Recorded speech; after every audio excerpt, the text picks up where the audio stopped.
The real cause of hunger is the powerlessness of the poor to gain access to the resources they need to feed themselves.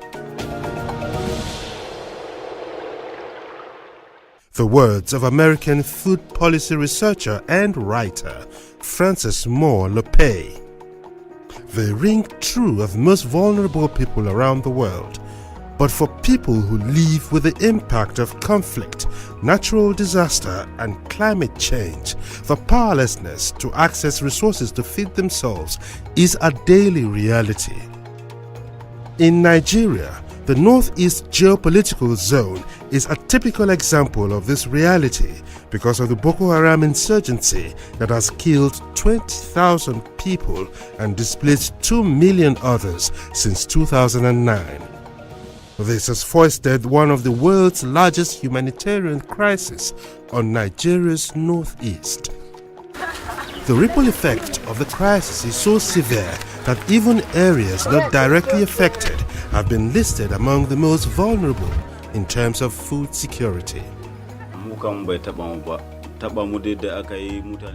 crisis didn't really affect them directly, but they hosted a lot of migrants, as IDPs. People were coming from the other affected areas. The only problem, the challenge they have was their food store. But before the insurgents, a typical household can save their crop up to a year. But when the IDP came, definitely they shared with them. So it has reduced their food storage, and it has increased their consumptions. It is in some of these areas that the European Union and Oxfam, an international non-profit organization, are implementing a project on pro-resilience action against hunger known as Proact. It aims to build the capacity of rural dwellers, mostly farmers, not only to withstand food shocks, but also to attain sufficiency. On Farmers Market this week, we look at how the Proact project is helping farmers in the most vulnerable communities of Adamawa State. We want to see a farmer that is able to feed his family, his children are well fed, his family is well fed, they are food secure. And also we want to see a farmer that is able to, from his farming activities, meet not just the food need, but also other needs that the family have, like sending his kids to school. Farmers Market, a program that promotes Nigeria's agricultural prowess, identifies the challenges besetting the sector and advocates policies and programs that will help grow Nigeria's agro-economy. Varieties of highly nutritious rice in Abakaliki, Ofada, Kano, yet Nigeria wastes billions on rice importation. Cocoa in the southwest, and yet top dollar is spent on imported chocolate and beverages. Fruits rot in Benue, Nasarawa, Kogi, yet imported juice line the shops. 82 million hectares of rich arable land, yet no jobs, and food insecurity threatens. Real wealth is in farming, livestock, hatcheries, fisheries, horticulture, and forestry. It's time to act different. Time to bring Nigerian farmers to the markets. Farmers Market, growing Nigeria's agro-economy. Showing every Tuesday at 5:30 p.m. and Thursdays at 9:30 a.m. on AIT. The Ogbonge box again. It is fast becoming a ubiquitous symbol of action against extreme poverty and hunger in many rural communities across northern Nigeria. Indeed, it is a symbol of the Village Savings and Loans scheme initiated by Oxfam to help rural dwellers, especially women, lift themselves out of extreme poverty and fight hunger through savings.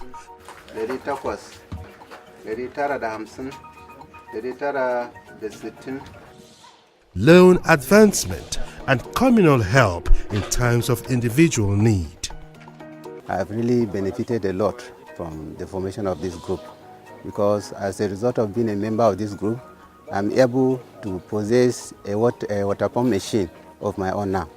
And also we were able to have inputs like fertilizer. So, and there's one other thing that I want to talk about also. I've happened to be one of the person that has been trained as a village agent. So on the process of trying to form some other groups, I found out that many people are willing to join these new groups that are about to be formed. The Village Savings and Loans scheme has become so successful that it attracted the attention of the Bank of Industry, which recently partnered Oxfam to assist the rural folks in the scheme with a 200 million naira soft loan. That's not all. The scheme has become a platform for other interventions by international non-governmental organizations which work to develop sustainable agriculture and food security, like the Proact project in Adamawa State. This is Frama Group in Banjiram, one of the 98 Village Savings and Loans groups in Guyuk local government area of Adamawa State. Now, these groups have grown to become much more than village savings and loan groups. It is on the basis of groups like these that the Proact project makes its intervention in the area of good agricultural practices training, input intervention, and of course market linkages, all with the purpose of guaranteeing food security in the most vulnerable areas of Kebbi and Adamawa states. The Pro-Resilience Action Against Hunger project is funded by the European Union and executed by Oxfam and its local partners. The aim is to build the resilience of vulnerable rural dwellers against food shortages caused by climate change, natural disasters, and conflicts like the Boko Haram insurgency in Nigeria's northeast. The project is in operation in 7 local government areas of Adamawa and Kebbi states. 4 of those local government areas are in Adamawa state, while the other 3 are in Kebbi state. The Boko Haram conflict did not directly affect them, but the local government areas still fall to the very bottom in the vulnerability ranking according to the Proact baseline survey. Why? What is the criteria for choosing the 2 states? First of all, there was... I ask because there's Borno. Yes, of course, where it's the epicenter of the crisis. Well, we had to go through an analysis, a research was conducted, and these states, of course, with other states, were found to be among the most poorest in the country, and also because our donor had some interest in those states. They had been doing other programs, and so this was coming to complement the other programs that they were doing in these 2 states. So first of all, the vulnerability, which was as a result of the research, and also the causes of vulnerability, and also the donor interest, who is EU, who also wanted us to continue working there because of what they were already doing. The reasons why the vulnerability rating of communities like Malabu are so low are not far-fetched. The communities are remote and far-flung. Roads to many of them are almost impassable, making it difficult for the rural dwellers to get agricultural interventions like inputs and trainings in good agricultural practices. This is the gap that Proact seeks to fill. The reason why we are here is to learn about the modern way of farming. And here is the farm, that is our training farm here. And we have more than 20 members here in the group. So this group, honestly, is very important. This is the farm, one of the members in the group donated this farm for us. So here is where we do the demonstration. We learn about how to plant and so many things, and how to apply the fertilizer and the rest, and how to control the weeds here and the other pests that is disturbing us here. The strategy is first to get the buy-in of the state government and traditional institutions represented by the district heads and village heads. Royal Highness was The villagers are then organized into self-help groups of manageable numbers. In most of the communities like Banchiram in Guyuk local government area, this is made easy by the existence of the village savings and loans associations. We are into group formations, mobilization of farmers into BSLA group formations, then forming and aggregating farmers into farm field training schools, also linking farmers to off-takers, to input dealers and other agrochemicals dealers that support farmers in the interventions. We also mobilize rural youth, like I say, into the BSLA, and we're doing a lot in terms of building rural people resilience to food shocks and other effect of climate change. The next part is the establishment of demonstration farms. They call them farm field schools. Like the name implies, this is where the farmers are weaned from their ancient agricultural practices and schooled in the best ways to increase their yield. But we adopted farms that are owned by members of our group. A farm that is owned by a member of our group, we now pick up an area, a segment within the farm, and we monitor it so that we can learn from it and then grow in the experience they generate our good agricultural practices.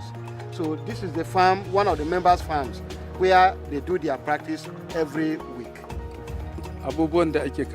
First of all, they have benefited about self-reliance at the group level, and they have also benefited from farming practices, primarily about crops like sorghum, maize, rice, and they have also been taught about other practices like agroforestry, that's tree planting, and also livestock production on goats and sheep production. In the rural areas, access to agricultural inputs like quality seedlings, fertilizer and pesticides are a major challenge because they are hardly accessible or affordable. That's why input provision is an important part of the Proact project. We have been getting fertilizers. One of the things that farmers want is fertilizer. We have been getting fertilizers, but for one, it is now stopped. It's not continuing again. Even if it is continuing, it has changed direction. They used to pack fertilizers here, outside here, and then farmers will come, and we will go ward by ward. If you can afford it, we'll give you. Now they don't bring fertilizers again. If you depend on what they will give you, I don't know when you will get it. You may never get it at all. When we train them, we also support them with inputs. Like we started with the dry season fertilizer support, dry season farming support by distributing fertilizers. We distribute fertilizers to the farmers to support them to improve their agricultural productivity. We know that having access to fertilizer is a difficult thing. And so we make it easy for the farmers.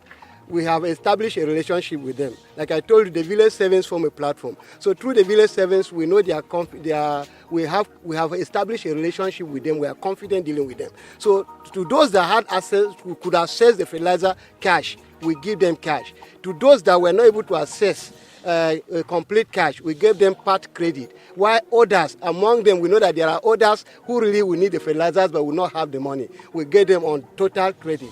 And a good thing is that many of them have paid off their fertilizers and they are starting. And this has helped them a lot because if you would not have access to inputs, you will not improve your productivity. The village savings and loans associations are also becoming a sustainable way for the farmers to access inputs. With all these, the expectation is high that the agricultural yield in the 4 local government areas of Adamawa State, where Proact is in operation, will be higher than usual. In fact, the expectations of the farmers are also very high. The measurement would be taken from this year, so it's too soon to say anything. But I can see the efforts of the people, men and women, being very vigorous in pursuing this intervention. I'm expecting a higher yield.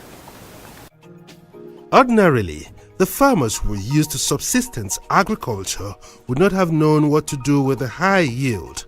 But the Proact project has taken care of this by creating market linkages for them. The linkage that this program seeks to achieve, linking small-scale farmers who are vulnerable farmers with private businesses, private corporations, big players in the industry, so that they can do business with these small-scale farmers, so that farmers will see farming not as a subsistence, but they should see farming as a business, and so take it serious. So I mean, in this 1 year, these agreements we have gone into with these organizations, it's a huge success, because now the farmers are put in a place so they can also see a lot more coming on their way. Apart from that, the program takes care of the extremely poor villagers through cash transfers. Some of the transfers are conditional, others are not. I have, it was taken out, a list of names of about 90 people who will be assisted. And then another list, I think it's 104, who will be encouraged to work for pay. Ever since this village came up to being, we've never had anything like that. So it's given us good feeling that progress is coming up.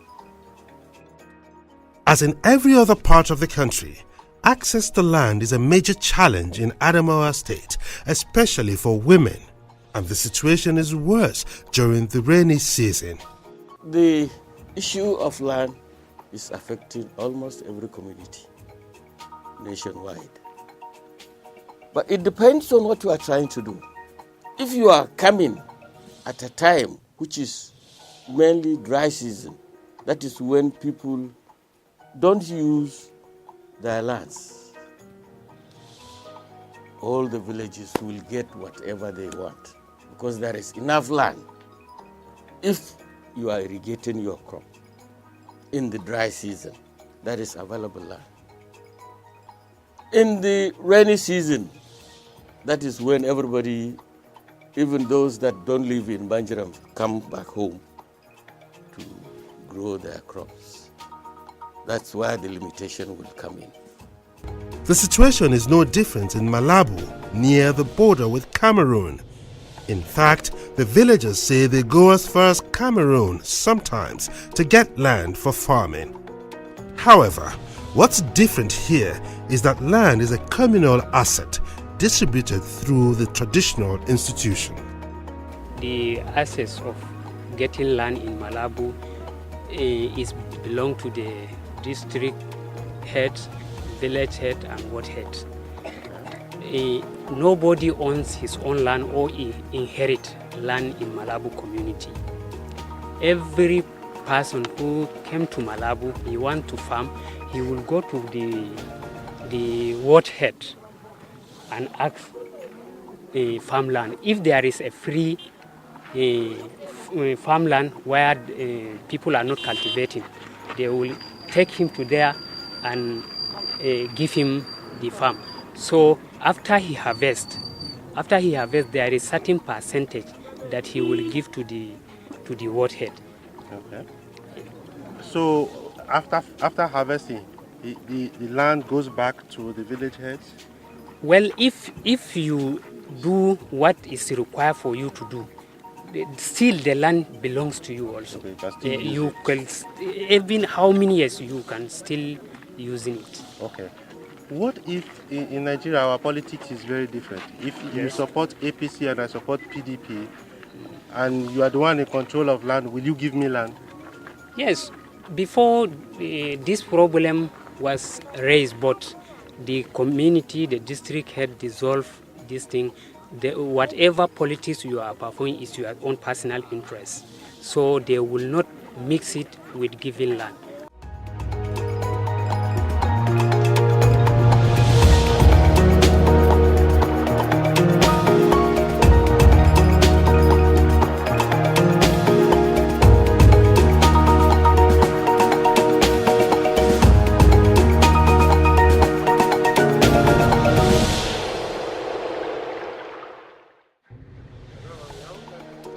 In Adamawa State, the Proact project has helped not just the farmers in the rural areas where it operates, but also critical actors in the agricultural sector. For the past few years, the ADP has been almost dormant, and with their interventions, they have been exposed to latest technologies in the sense that they have been opportune to participate in capacity building trainings.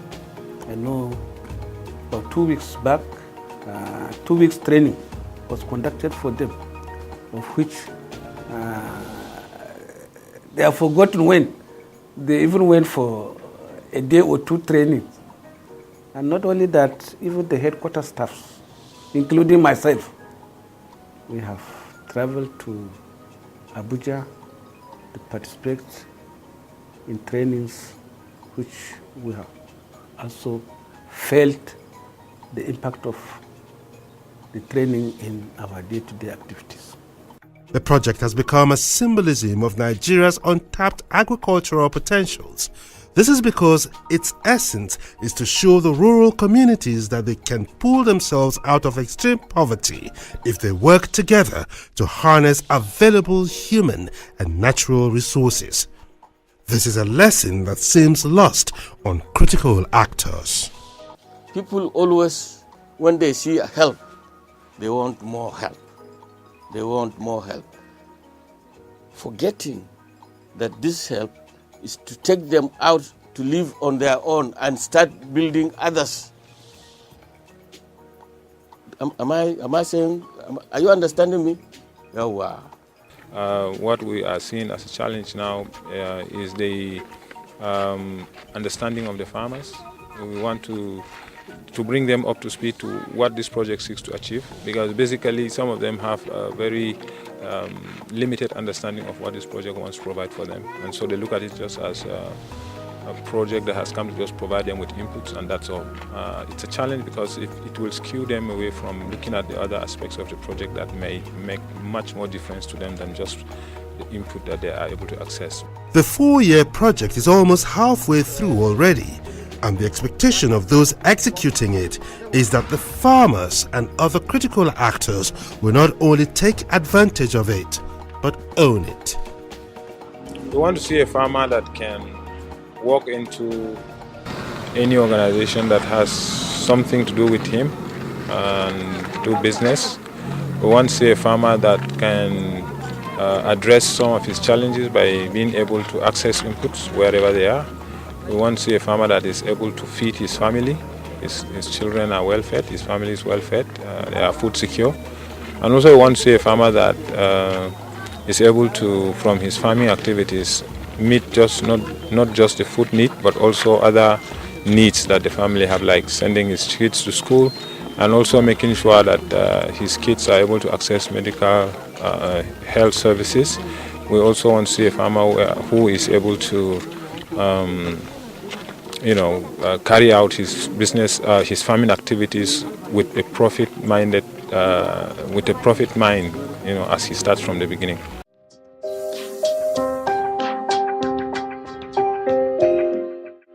That's Farmers Market for this week. For feedback and sponsorship considerations, email us on info@farmersmarketng.com.